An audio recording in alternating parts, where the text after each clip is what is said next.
Salve, salve, salve, nação alvinegra, começando mais um vídeo aqui no canal John do Timão. Então, se você tá chegando, já deixa o seu like, se inscreve pra gente bater a meta de 110 mil inscritos. Conto com a colaboração de todos, vamos pra cima e vai Corinthians. Hoje, quarta-feira, né, a gente segue aí dia 23 de outubro, Corinthians entra em campo amanhã pela Sul-Americana, né? Amanhã a gente traz aí todas essas, os detalhes, né, dessa partida, mas seguimos com muitas novidades, tá? Temos muitas novidades de mercado da bola, situações ali financeiras do Corinthians, atualizações do Brasileirão e muito mais. Tá? Peço que me acompanhem também pelas redes sociais, Instagram, TikTok, Kawaii, Twitter, todos os links aqui embaixo na descrição. Vamos pra cima e editor, pode rodar a vinheta. Salve o Corinthians!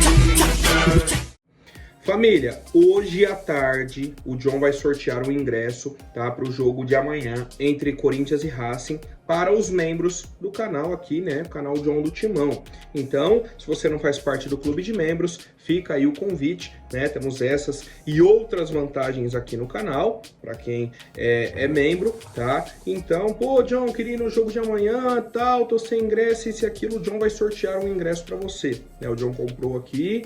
E é isso, você vai tranquilo, né? O membro, já fiz a publicação aqui na aba comunidade, né? Pô, John, como faço para participar? O post está na aba comunidade, basta comentar lá que o John vai fazer o sorteio, certo? Então, seguindo com as novidades, ontem tivemos um jogo atrasado, né, do Campeonato Brasileiro, Fluminense e Atlético Paranaense. O Flu venceu com um golzinho ali na reta final, né, aos 35, 36 do segundo, com o Germancano. 1-0 em cima do Atlético Paranaense. Cara, a situação da tabela agora é essa. O Flu disparou 36 pontos, né, venceu os últimos 3 jogos. Beleza. Abriu vantagem na tabela. E eu comentei, né, até no vídeo de ontem, pô, se for para ter um vencedor, que seja o Fluminense. Que seja o Fluminense, que vai afundar o Atlético Paranaense, né? O Flu praticamente assim sai da briga, né, nesse momento, apesar de só ter 4 pontos na frente ali, nesse momento respira, dispara um pouco na tabela e mantém o Atlético Paranaense lá embaixo. O Atlético Paranaense, com um novo treinador, que é o Lúcio Gonzalez, tem 5 jogos, 5 derrotas. O Atlético Paranaense não vence no Brasileirão há 11 jogos. 11 jogos que o Atlético Paranaense não vence. Eles venceram na rodada 20. De lá pra cá, não venceram. Tem um jogo atrasado? Tem um jogo atrasado. Mas o momento deles não é bom, né? O Fluminense conseguiu também aumentar essa crise com essa vitória, que era um confronto direto, né? Que o Atlético poderia já até ultrapassar Corinthians, Vitória e Fluminense com um triunfo, né? Ali, com 3 pontos. Não venceram, né? Agora o outro jogo atrasado vai demorar um pouco e eles vão seguir as rodadas com todos os outros times, tá? Então agora, pro Corinthians é o seguinte... Os nossos rivais, os nossos inimigos ali, né, na luta contra o rebaixamento são Atlético Paranaense, Vitória, Juventude e Bragantino. Nesse momento, tá? Nessa rodada. O Grêmio tá ali por fora, o Criciúma, né, um forte candidato que a gente vem acompanhando. O próprio Fluminense, né, apesar dessa vitória, abriu apenas 4 pontos, então ainda tá muito embolado. Mas o nosso foco é Atlético Paranaense, Vitória, Juventude e Bragantino. Na próxima rodada o Corinthians tem que vencer, né, pra gente bater aí 35 pontos e a gente vê como fica a tabela e vai acompanhando o jogo a jogo. Enquanto isso, a CBF já divulgou, tá,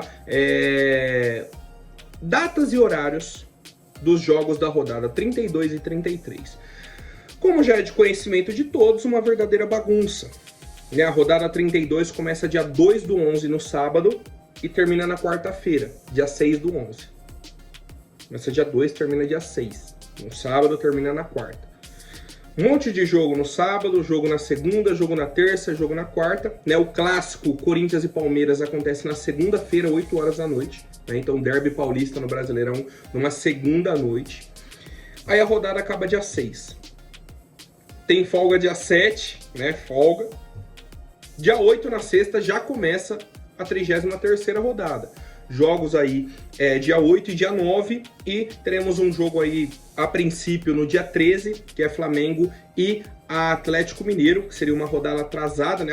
Seria o segmento da rodada, mas durante a data FIFA, por conta das finais da Copa do Brasil, tá? Então, essa é a tabela detalhada aí, datas, horários, transmissões, tudo completinho para você acompanhar o Corinthians na sequência das rodadas, tá? Então, temos aí o jogo contra o Palmeiras segunda, dia 4, e depois a gente enfrenta o Vitória no sábado, dia 9, tá? Então, tudo certinho aí para o torcedor corintiano. E, obviamente, o nosso foco no momento é o jogo de amanhã contra o Racing, e temos duas novidades importantes. Alex Santana e Héctor Hernandes foram inscritos na Sul-Americana, tá? Eles não estavam na lista do Corinthians, porque na fase anterior, que era o jogo contra o Fortaleza, a gente só podia fazer 3 trocas na lista. Fizemos José Martinez, André Carrilho e o Memphis, né? O Memphis Depay. Foram jogadores utilizados aí nesse confronto, principalmente no confronto de ida, né? O Carrilho jogou muito bem, o Martins foi bem também contra o Fortaleza, o Memphis ajudou no jogo de volta, né? Deu assistência ali já na reta final, e é isso. Para essa fase, o Corinthians podia fazer mais algumas alterações e colocou, né, como eu disse, o Alex Santana e o Héctor Hernandes no lugar do Vitor Mer e do Guilherme Biro, né, que foram jogadores já negociados pelo Corinthians. A diretoria só aproveitou e fez essas trocas, tá? Então, bem tranquilo, né, essa questão aí para a equipe do Corinthians. Bom, falando agora da parte financeira, tá? Falei ontem sobre a questão do Hugo Souza, a multa que o Corinthians teria que pagar ao Flamengo, tal, tinha um prazo de 15 dias. O Corinthians pagou ontem, né? Inclusive, pouco tempo depois, né, que o John publicou o vídeo, era o início da tarde ali, né? Já foi divulgado aí nos principais portais esportivos. O Corinthians pagou a multa de R$500 mil ao Flamengo. Ou seja, nesse momento o Corinthians não deve nada ao Flamengo. A gente só entra em contato com vocês, Flamengo, dia 1º de janeiro de 2025, que a gente vai pagar a primeira parcela da compra do Hugo. E acabou. Não tem conversa, não tem mimimi, não tem quais, não tem nada. Vocês fizeram um contrato, vocês trouxeram essa proposta ao Corinthians, essa ideia de parcelamento, de valores. O Corinthians aceitou, falou, beleza. Agora vocês querem inventar uma nova negociação. Não, tá? O Corinthians pagou as multas que tinha para pagar, né, pro Hugo atuar, beleza, bacana. Agora, dia 1º de janeiro de 2025, a gente paga a primeira parcela, depois no meio do ano de 2025, depois início de 2026 e metade de 2026, certo? Até lá, não quero ouvir um pio da mídia flamenguista, de torcedores do Flamengo inventando situações, tá? Para o torcedor corintiano ter a tranquilidade, essa é a situação de momento, tá? Bom, e se por um lado a gente trouxe uma notícia positiva, né, esse pagamento da multa e tudo mais, tivemos outras duas notícias negativas. E aí vou até contextualizar para o torcedor corintiano. 3 e pouca da tarde surgiu a notícia que o Renato Augusto havia processado o Corinthians, né? Entrou na justiça contra o Corinthians, cobrando um pouco mais de 5 milhões de reais. Cara, não deu 20 minutos, já apareceu que o Gil também processou o Corinthians, tá? Agora, e o Gil é um valor um pouco acima de 11 milhões de reais. Então, totalizando, daria ali, cara, 15, 16 milhões de reais, mais ou menos, tá? Cara, vamos aos dois lados da moeda. A gente, olhando essa situação enquanto torcedores, é o seguinte, você fica com aquela sensação, pô, o Renato e o Gil poderiam ter aguardado o fim da temporada, né? Para entrarem na justiça, para não conturbarem o ambiente do Corinthians, isso e aquilo, tal, mas beleza. Aquilo que a gente sempre fala, corintiano somos nós. Os caras são jogadores de futebol. Não são corintianos. Ponto final. Outro ponto que me chamou a atenção. Por que no mesmo horário, no mesmo dia, no mesmo momento? Parece até que foi orquestrado, né? Parece até que foi combinado. Mas enfim, agora olhando o lado na moeda dos jogadores, é um direito deles. se o Corinthians está devendo. E segundo, né, as duas assessorias, eles entraram em contato, conversaram com a diretoria do Corinthians durante o ano inteiro e a diretoria falava, ó, não dá para pagar, a gente tá com muita dívida, tá complicado, sabe? Não dava uma solução para eles. Então eles resolveram nesse momento entrar na justiça. Beleza. Agora vamos olhar o lado do clube, né? Eu falei 2 lados da moeda, 3 lados da moeda. Torcedores, jogadores e agora o clube. Quem que criou essa dívida? Essa dívida é da gestão, renovação e transparência. Sabe o que o Romeu Tuma Júnior poderia fazer?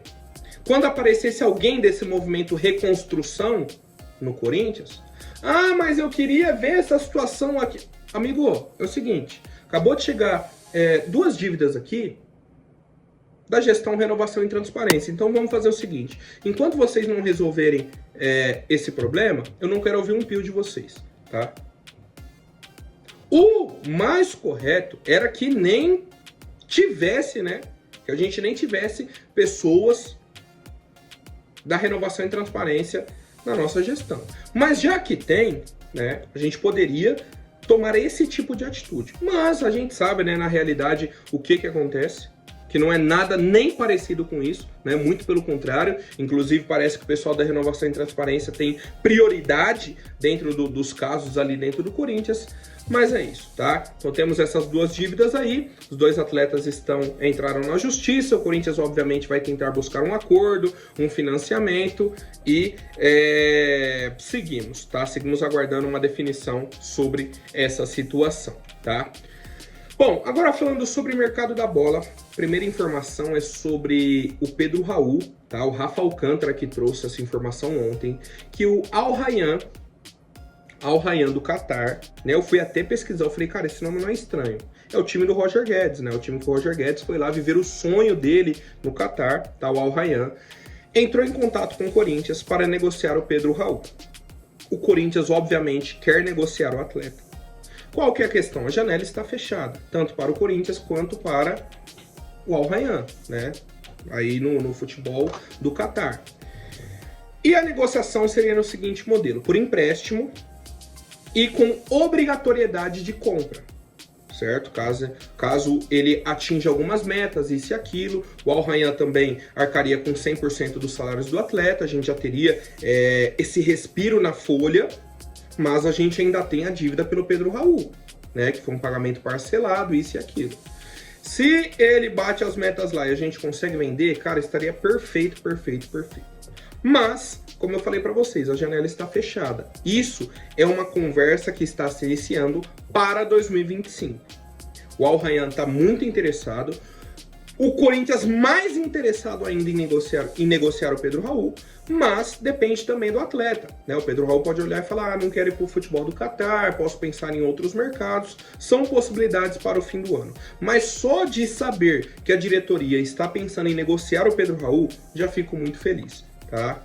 Cara, se a gente conseguisse já vender o Pedro Raul, né, em vez de emprestar, com obrigatoriedade de compra, ou até possibilidade, né, opção de compra, isso, aquilo, eu sou a favor de vender direto, tá? Vende direto para acabar com esse problema, para a gente nem lembrar mais o nome do Pedro Raul aqui, tá? Eu acho que seria o melhor cenário para a gente, mas, né, a gente tem que aguardar aí, obviamente, a abertura da janela, o avanço das negociações e tudo mais, mas eu quero saber a opinião de vocês. O que fariam, né, caso chegasse aí na sua mesa essa proposta do Al Rayyan pelo Pedro Raul? E bom, família, ontem muita gente me mandou, tá? Muita gente mesmo. Pô, John, vi aqui, o Corinthians vai fechar com o Renato Gaúcho pro ano que vem. Falei, quê? Fui até pesquisar. E aí, pelo que eu entendi, tá? O craque Neto disse aí nos donos da bola que o Renato Gaúcho é o nome mais forte para ser o treinador do Corinthians em 2025. Cara, vamos lá. Para algum nome ser o mais forte para comandar o Corinthians no ano que vem, primeiro a diretoria tem que bater o martelo sobre a situação do Ramon Dias. E hoje essa situação simplesmente não existe.